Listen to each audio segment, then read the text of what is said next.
इतनी दानेदार और प्रोफेशनल रबड़ी आप भी घर पर बना सकते हैं। मुश्किल सिर्फ उस वक्त तक है जब तक आप वीडियो को फॉलो ना करें। एक बार मेरी रेसिपी को स्टेप बाय स्टेप फॉलो करें और ये मज़ेदार सी रबड़ी घर पर बनाएं और इंजॉय करें।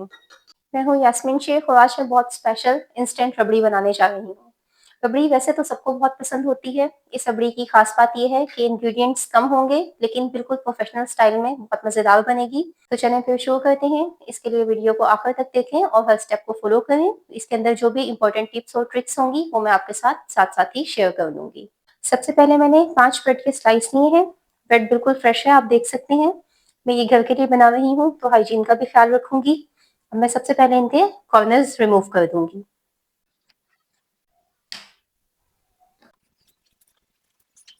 ब्रेड के देखिए मैंने कॉर्नर्स रिमूव कर दिए हैं। अब मैं इनको एक ब्लेंडिंग जग के अंदर डालूंगी और इनके मोटे मोटे से ब्रेड क्रम्स बना लूंगी। रबड़ी बनाने के लिए एक पतीला मैंने लिया है और उसको बर्नर के ऊपर रख दिया है। पतीले का आपने ये ध्यान करना है कि ये मोटे पैने वाला हो। यहाँ पे मैं इसके अंदर दूध शामिल कर दूंगी। दूध मैंने 1.5 kg लिया है। अब दूध को मैं पहला बॉयल आने तक तेज आंच पे बॉयल दे दूंगी। दूध बिल्कुल रेगुलर है, ताजा गाय का दूध है। पतीला लाजमी आपने मोटे पैंदे वाला लेना है क्योंकि रबड़ी बनाते हुए दूध को पकाया जाता है। उसके अंदर दूध के नीचे लगने का चांस बहुत ज्यादा होता है। अगर आप पतले पैंदे वाला पतीला लेंगे तो दूध नीचे लग जाएगा और रबड़ी का टेस्ट खराब हो जाएगा। अब यहाँ पे सबसे पहले मैं पहला बॉयल दूध को तेज आंच पर दे देती हूँ। दूध के अंदर तेज आंच पर पहला बॉयल आ गया है। अब मैंने इसकी आंच कम कर दी है। 2 अदद छोटी इलायची के दाने लिए थे मैंने, जिनको इस तरह से खोल लिया है। इनको मैं दूध में शामिल कर दूंगी। इलायची डालने से दूध की खुशबू और दूध का टेस्ट दोनों ही बहुत ज्यादा बढ़ जाते हैं। अगर आपके पास इलायची ना हो तो आप इलायची पाउडर भी डाल सकते हैं। अच्छा, आग को देखें मैंने इतना कम कर दिया है कि इसके अंदर मुकम्मल बॉयल नहीं आ रहा, लेकिन ये जो दरमियान दरमियान में बबलिंग हो रही है, आपने इस पॉइंट तक आग को कम रखना है। अब इसको मैं वक्तन फवक्तन चमचा हिलाते हुए अच्छे तरीके से पका लूंगी। यहाँ पर याद रहे कि दूध को खुश्क नहीं करना बल्कि दूध को पकाना है। तो दूध को पकाने के लिए आपने चमचा लाजमी हिलाना है और चमचा ऐसे चलाना है कि वो पतीले के पेंदे तक को टच करे, ताकि दूध नीचे ना लगे और बैठे नहीं। अब मैं इसको इतनी देर पकाऊंगी जितनी देर में तकरीबन इसके अंदर से 1 से 1.5 कप दूध खुश्क हो जाए। इसको मैं हिलाते हुए पकाती रहूंगी और अगर इसके अंदर कोई बलाई आएगी या कोई ऊपर बनेगी तो उसको मैं चमचे से साइड पे करती रहूंगी। इसके अंदर तकरीबन 15 से 20 मिनट लगेंगे। आंच तेज नहीं रखनी, आंच नॉर्मल ही रखनी है। जब तक रबड़ी का दूध पक रहा है तब तक मैंने उसे दूसरे चूल्हे पे शिफ्ट कर दिया है। एक फ्राइंग पैन को मैंने यहाँ पे रखा है। अब इसके अंदर मैं चीनी के क्रिस्टल बना लूंगी। 1 कप मैंने यहाँ पे चीनी ली है। ये रेगुलर चाय वाला कप है। अगर आप मीठा तेज पसंद करते हैं तो फिर आप उसे अपने हिसाब से कम या ज्यादा कर सकते हैं। अब चीनी को मैं गर्म करूंगी, ये सख्त होगी और फिर इसके क्रिस्टल बनना शुरू होंगे। आप देख सकते हैं कि चीनी ने पानी छोड़ना शुरू कर दिया है। पहले ये मोटी मोटी होकर एक साथ जमती जाएगी, यानी एक स्टोन की फॉर्म में इकट्ठी होती जाएगी। इसको इसी तरह इक्वली चमचा हिलाते हुए पकाते रहना है। चीनी देखें मेल्ट होती जा रही है और इसका कलर ब्राउन की तरफ आता जा रहा है। चीनी का ये कलर रबड़ी को एक बहुत खूबसूरत रंग दे देगा। अच्छा, अगर आप प्रोफेशनल स्टाइल का मीठा चाहते हैं तो फिर उसके लिए ये चीनी इनफ है, क्योंकि मैंने 1.5 kg दूध लिया था। इसके अंदर ये 250 ग्राम चीनी शामिल की है। अब इसको मैं इतनी देर पकाऊंगी कि ये मुकम्मल तौर पर पिघल जाए और बिल्कुल एक अच्छे से ब्राउन कलर की हो जाए।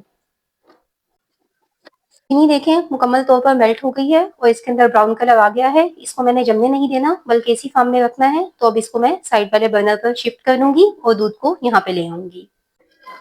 दूध देखें 1.5 कप जितना कम हो चुका है और इसके अंदर देखें मलाई की भी लेयर आती जा रही है। अब जो मैंने ब्रेड क्रम्स बना कर रखे थे उन्हें मैं दूध में शामिल कर दूंगी।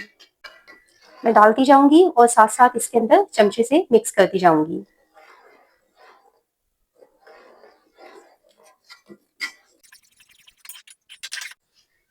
अच्छा, ये सारे ब्रेड क्रम्स मैंने डाल दिए हैं और इसकी देखें कितनी गाढ़ी, कितनी अच्छी सी कंसिस्टेंसी बन गई है।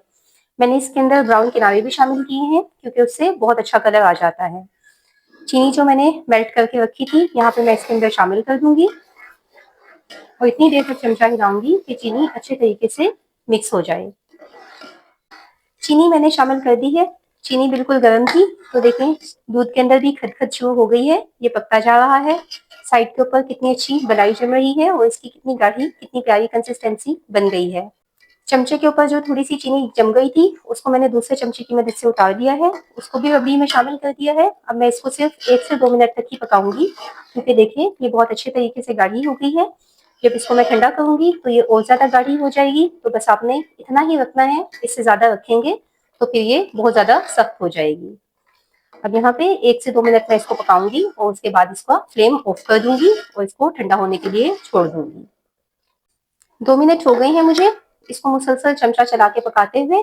अब मैंने इसका फ्लेम बंद कर दिया है। अब इसको ठंडा करूंगी और ठंडा करके मैं इसको एक बॉल के अंदर निकाल लूंगी। रबड़ी देखें किसी हद तक ठंडी हो गई है। अब मैं इसको शीशे के बॉल में निकाल रही हूँ। जब भी कोई बहुत तेज मीठा आपने शीशे के बॉल के अंदर शिफ्ट करना हो तो नीचे एक स्टील का या सिल्वर का बर्तन रख लिया करें, जैसे चमचा या स्पून होती है। उससे फायदा ये हो जाता है कि शीशे के अंदर दरार नहीं पड़ती, शीशा नहीं चटकता। अब रबड़ी को मैं इस बॉल के अंदर निकाल लूंगी। रबड़ी को मैंने एक प्यारे से बॉल के अंदर निकाल लिया है। अब मैं इसके ऊपर गार्निश कर दूंगी। गार्निश के लिए मैंने बादाम लिए हैं। आपको पसंद हो तो आप बादाम ले लें, साथ पिस्ते वगैरह भी शामिल कर सकते हैं। जब इसका टेम्परेचर नॉर्मल हो जाएगा तो फिर मैं इसको ओवरनाइट के लिए फ्रिज के अंदर छोड़ दूंगी, ताकि ये अच्छे तरीके से ठंडी हो जाए और खाने के लिए मजेदार सी रबड़ी तैयार हो जाए। आपने देखा कि कितनी शानदार, कितने प्रोफेशनल रबड़ी बनकर तैयार हो गई है। रबड़ी एक ऐसा मीठा है जो कि हर घर में नहीं बनता, लेकिन अगर आपने किसी गेस्ट को स्पेशल फील करवाना हो या किसी फैमिली मेंबर को अच्छा सा सरप्राइज देना हो, तो फिर उसके लिए एक बार मेरी रेसिपी से रबड़ी बनाना लाजमी ट्राई करें। अगर रेसिपी अच्छी लगे तो कमेंट्स में आकर अपना फीडबैक दें, फ्रेंड्स एंड फैमिली में लाजमी शेयर करें।